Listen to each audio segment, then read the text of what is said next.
in the way that I'm singing or whatever it is. So I figured I might try a bit of ASMR just to have a little bit of fun. Yeah. And oh my god, that is not a good sound. I'm so sorry. Anyway, I'm here at my setup, and I figured it might be a fun thing to try a little bit of ASMR. Now I know that whispering is actually quite bad for your throat, so I am going to switch between soft speaking and whispering. I guess I should also say my voice or my speaking might at times sound a little weird because I hope you didn't hear that from outside, because I just got my braces taken off and I'm wearing retainers. So that was yesterday. Anyway, so yeah, essentially today is just gonna be a little bit of light tapping and just having fun thinking about what sounds good. Now, another problem I have with singing, with trying to record here, is the walls of our house are very thin, and I have neighbors, and of course I have neighbors, and I don't know, I feel a bit shy about singing since I know that I sing very loudly, and I don't want to disturb them too much. Anyway, so this is a very sensitive microphone. I bought it specifically for singing, but I also know that sometimes like a more lo-fi microphone is better. But I don't know.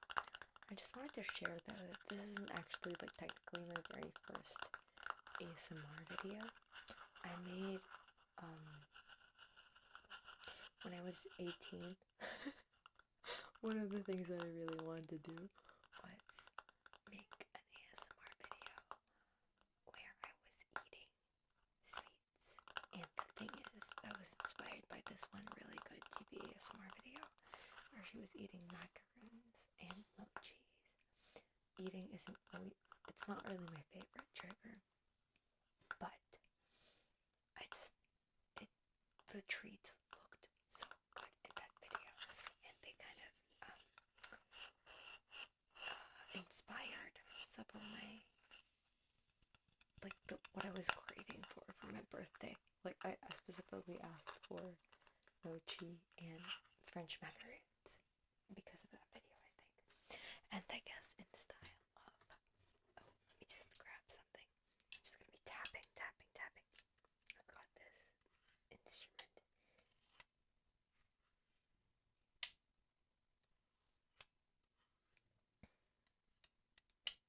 I'm sure anybody who is used to working at home is familiar with this.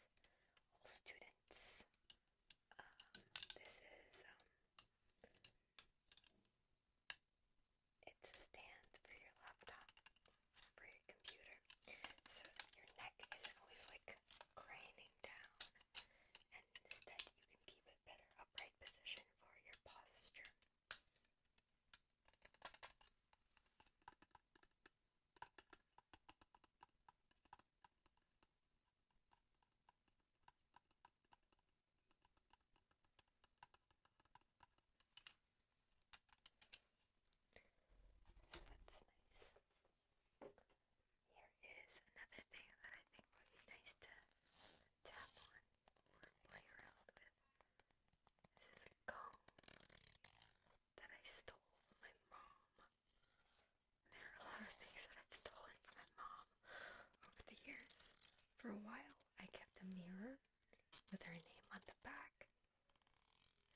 more lo-fi, I would say, compared to this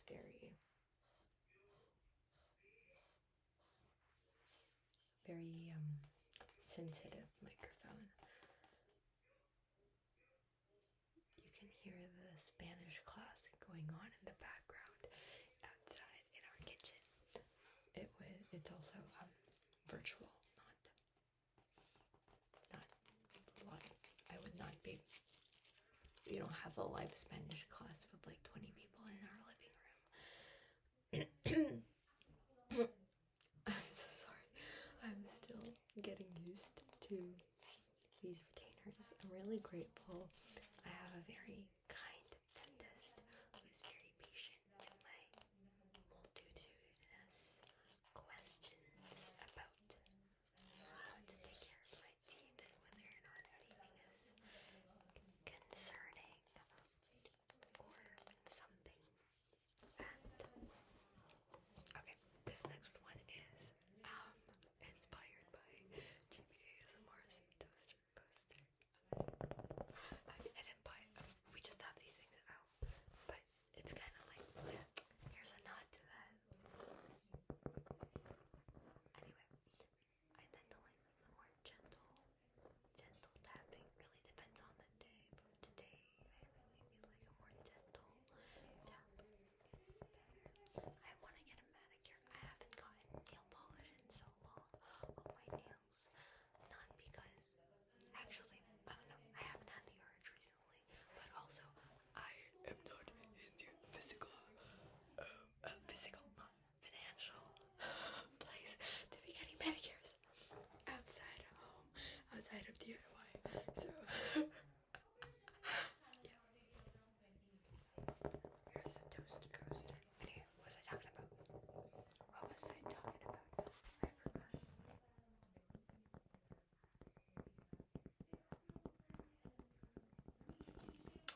I would like to say, oh yeah, sorry for all the clicking noises. But yeah, it's been a trip. I'm happy and I'm pretty lucky because I realize that wearing retainers can kind of be a bit more of a hassle than wearing braces because you have to take them out every time you eat and then brush your teeth and then do that whole thing over and over again. But I guess it's gonna help me stop midnight snacking because I've had a habit of midnight snacking lately, which is really, really bad. And when I had braces on, I could just eat and then brush my teeth, and that's it. But now, for the first 7 days, I'm gonna need to, 7 days post braces removal, I need to have these on, and then have these on, and then take them out whenever I'm eating. And then after that 7 days, I'll only need them on throughout the evening, like when I'm asleep. Anyway, so it's easier for me to avoid midnight snacking, if only to avoid having to do the whole routine of taking them out, eating, brushing my teeth, being paranoid about how long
I went, whoa, that's me, sorry, a jump.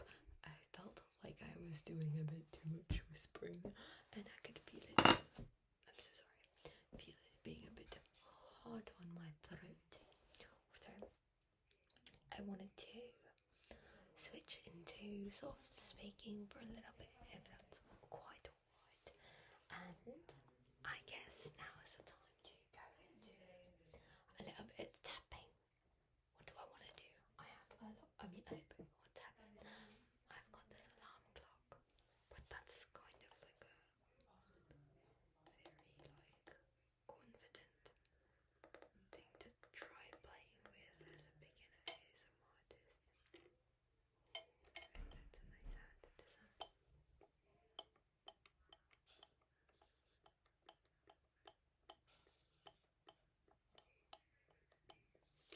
I also know there's like such a thing as rhythmic tapping.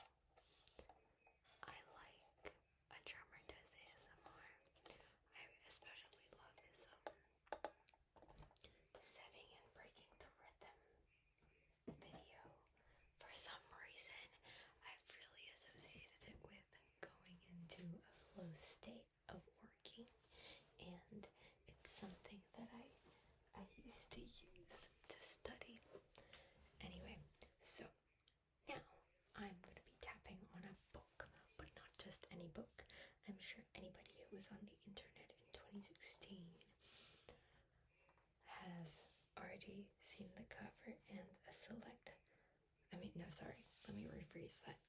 You already kind of saw the cover, and if you were on the internet around 2016, maybe a bit earlier, at least 2016 is when I started to watch their videos, so pretty late. And then you were in a select group, then you would have recognized the cover. You would have been like, so. Oops. Whoa. Okay. Screen tape.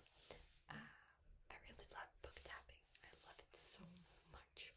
I have a specific. I am well versed in the world of ASMR. I'd like to think. Anyway, it's The Amazing Book Is Not on Fire. It's Dan and Bill. I haven't been following them as much, but I know that they're very happy. Oh my gosh! Hi, see that? Who that? I know that they're very happy right now, and they're together, which is like very cool. This was a birthday gift from my sister because I really, really loved them, and I got pretty obsessed with them. I think this is a journey that many people go through. There are like stages of their life, phases of their life, depending on who, like which YouTuber they're watching at a given point in time. Like, okay, the very first YouTuber I got into was Higa. So that's Ryan Higa. And honestly, now looking back on some of those videos, they were not the most politically correct. That name either. The name also is not the most politically correct, but I appreciated him at the time, and he was like one of those non-asshole YouTubers, I would say, and he was very creative, very funny. I will say again, sometimes it's a bit hard to watch his videos today, but I'm sure that he's actually also made a few videos on that specifically, but like those are a long time ago, and it was kind of today I don't really agree with him that much. Okay, with some of what he said. Okay. Now I guess I really, really love book tapping, and I love. Oh, anyway, sorry. The very first was the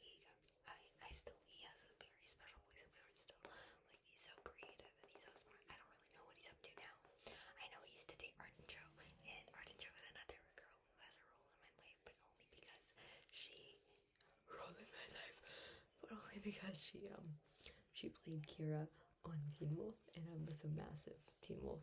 Like I got into Teen Wolf during the pandemic. I think you will see that a pattern with me is I kind of get into things a little later, or like in the pandemic I was like 18, 17, 18, and I got into these things that I guess people usually get into in like later, earlier ages rather. I don't know, depends really. But yeah, I really love Teen Wolf. I was so obsessed with it. I'm a Stydia fan. Anyway, just to run down the list of YouTubers I also really loved. Can't obviously. And then there was a moment I was really into baking, so I really loved Nerdy Nummies, Rosanna Pansino. I discovered her because of my cousin, I think. And then my personal favorite like chef friend was Lauren the Kitchen. Who else? Who else? Who else? Is that right? Who else? Who else did I like? I had a Liza Koshy phase, and for a time, my Instagram account, like my dump, was X, like username 2 because of Liza Koshy's dump YouTube, which was Liza Koshy 2. What else? I was never really into like PewDiePie. That was my thing. Jenna Marbles, though, I found her really funny.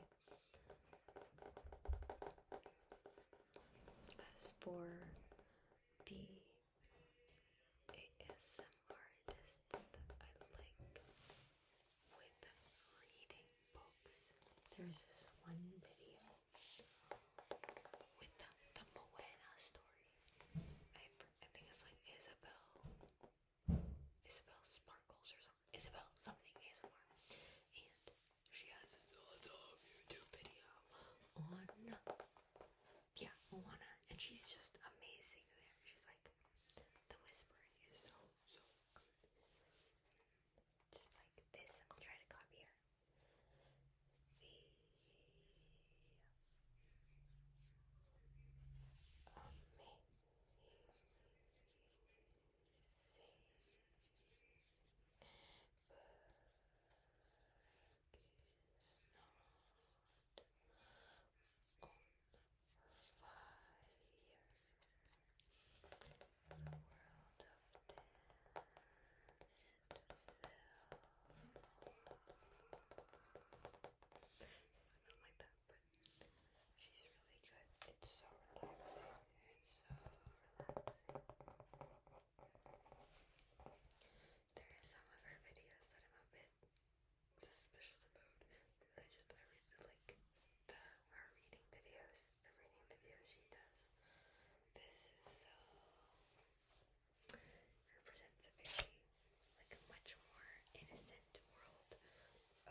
Always like trying to play to the algorithm, things like that.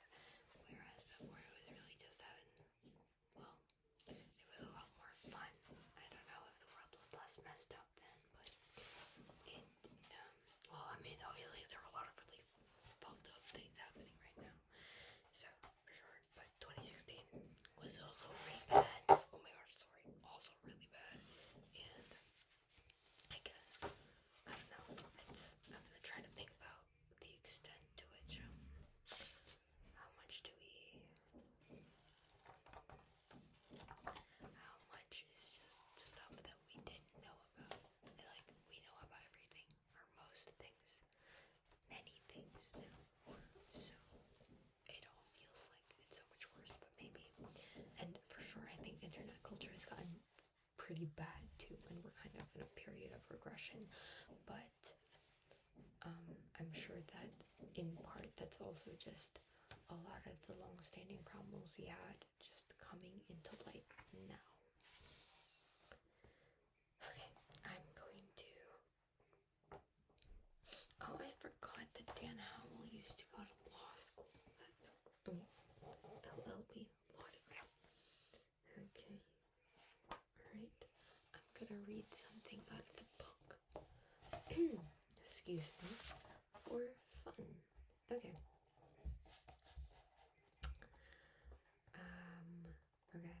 Okay. I kind of want to read. What do I want to read? Okay. I love. Okay. Amazing Phil is so. He's so innocent, and I love him so much. Phil Lester. Okay. Let's read a bit from the Phil's origin story section. Okay. I owe a lot to Santa as my first spark. I'll try to do a British. They say that this is a habit of people who just got their braces off. I don't know if it's... Anyway. Okay. Let's try to do a Phil accent. I owe a lot to Santa as my first spark of creative that's bad. As my first I owe a lot Cocker Spaniel. Trying to channel. I owe a lot to Santa as my first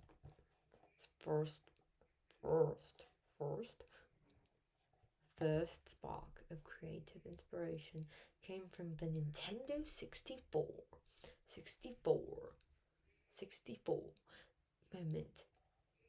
moment of me getting a handheld camera for Christmas. I'm so bad at this. Okay, let's read it normally. I made my account way back in 2006. I am a YouTube dinosaur. Oh, he's so pure. I was obsessed with a channel called Lonely Girl 15, which was what? Oh, okay. Okay. Which was an American girl vlogging in her bedroom about her everyday life and her strange parents. Her turned out to be in a cult that sacrificed her. However, thankfully, it turned out she was an actress and none of it was real.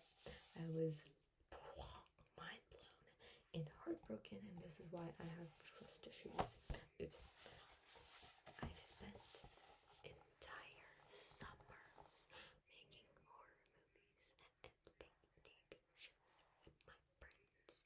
Here I am being brutally murdered and drenched in ketchup. I miss him. Fast forward a few horrifying years of puberty. That's a very parasocial thing to say, but yeah, I do. Fast forward a few horrifying years of puberty, and we reach the true beginnings of my YouTube channel, a cereal box. Oh. A cereal box with tokens for a free webcam. Yep, I owe my entire channel to a strangely great cereal promotion. The concept of her blocking was real though, and that's what inspired me. I loved that you could share a little bit of your life with anyone in the world by putting videos on the site.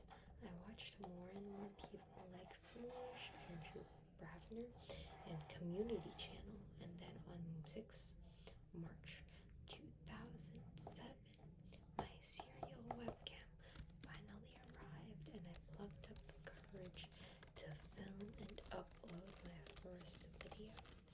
The next morning, I had an email. I had my first subscriber. I was so excited. It was a guy named Dude Need Izon Up, who, funnily enough, I later became friends with in real life. Okay, then we go to the first video part. It took me over a year and 30 more terrible videos to get to my first milestone of 100 subscribers. That was a huge number to me. Imagine if they were all sat in my garden. Little did I know that these numbers were going to grow a little bit over the next 9 years. I wonder what Phil from that first video would say if you told him. Ace, probably. I don't know what that means. Okay, it's taking all the will in the world for me to press play on this video. Here we go. Hides behind a pillow. hello, I forgot how do you. Okay, so he says, I was so northern sounding. I like that it didn't bother to make any edits at all. It was just a direct upload from a black and white webcam. I just didn't introduce myself in any way. I just dove straight into the topics of Mother's Day and exams. I wonder what those snake-like things all over my radiator were. It was probably my super cool collection of skater belts. There's even a cameo from a lion. I guess I haven't changed it that much. I don't really remember what he sounded like in that first video, but I do remember. Hi, my name is Dan.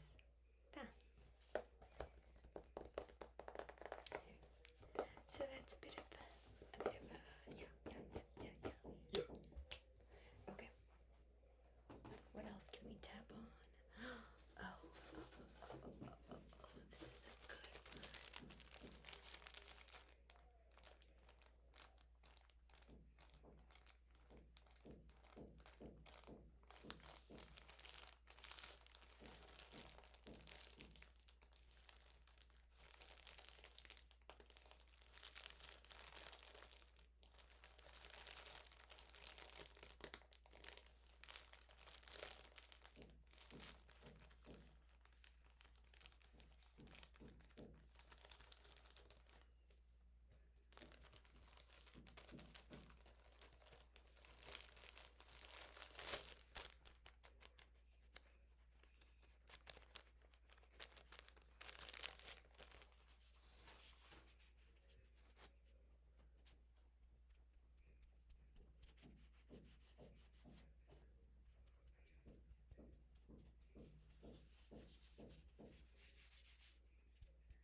Oh, another thing I really love is okay, I think I can also tap on this is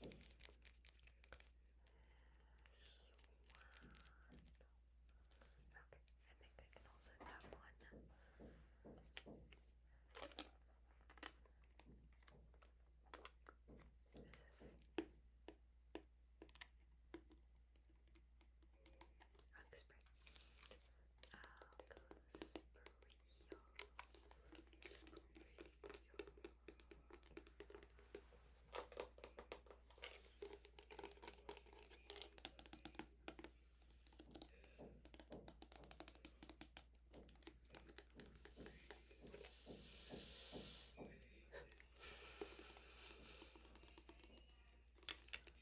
Bit of construction going on out there.